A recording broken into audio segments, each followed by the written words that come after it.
দেখতেই পাচ্ছেন যেভাবে ধীর গতি হচ্ছে এবং এই গতির মাত্রা মানে পরিধি কিন্তু আরও বৃদ্ধি পেয়েছে। অর্থাৎ আমরা এখন 23-24 কিলোমিটার পর্যন্ত বলতে পারছি যে গাড়ির যে ধীর গতিটি দেখা যাচ্ছে এবং কোথাও কোথাও গাড়ি থেমে রয়েছে বা থেমে থেমে যানজটের সেটা সৃষ্টি হচ্ছে। এতে বেশ ভোগান্তিতে পড়েছে চালক এবং যাত্রীরা।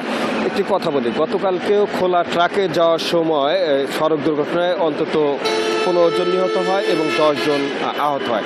আজকেও কিন্তু আমরা বিপুল সংখ্যক মানুষকে জীবনের ঝুঁকি নিয়ে খোলা ট্রাকে যেতে দেখছি। এই যে খোলা ট্রাকে যে মানুষ যাচ্ছে এবং জীবনহানি ঘটছে, এর জন্য প্রশাসনের কোনো বাস্তব পদক্ষেপ আমরা দেখছি না বা দৃশ্যমান কোনো পদক্ষেপ দেখছি না।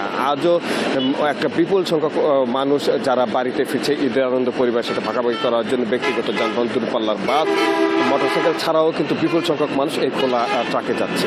তো যে কথা বলছিলাম যে যানবাহনের যে দীর্ঘ গতি বা যানজটের যে বিষয়টি আমরা বলছিলাম, এই বিষয়ে কথা বলেছি যমুনা সেতু সাইট অফিসের যিনি নির্বাহী প্রকৌশলী সৈয়দ রিয়াজউদ্দিন। তিনি যেটা জানিয়েছেন যে ভোর রাত 3-3:30টার দিকে টাঙ্গাইল অংশে ঝড় হয় এবং ঝড় ও বৃষ্টির কারণে যানবাহনের গতি কমে যায়। আর গত 24 ঘন্টায় গত রাত পর্যন্ত এই সেতু দিয়ে 53,246টি যানবাহন পারাপার করেছে। অর্থাৎ অতিরিক্ত যানবাহন এবং বৃষ্টির কারণে এই ধীর গতির সৃষ্টি হচ্ছে। এতে এই সময় যারা মহাসড়কে আছে তারা চরম দুর্ভোগ নিয়ে চলাচল করছে।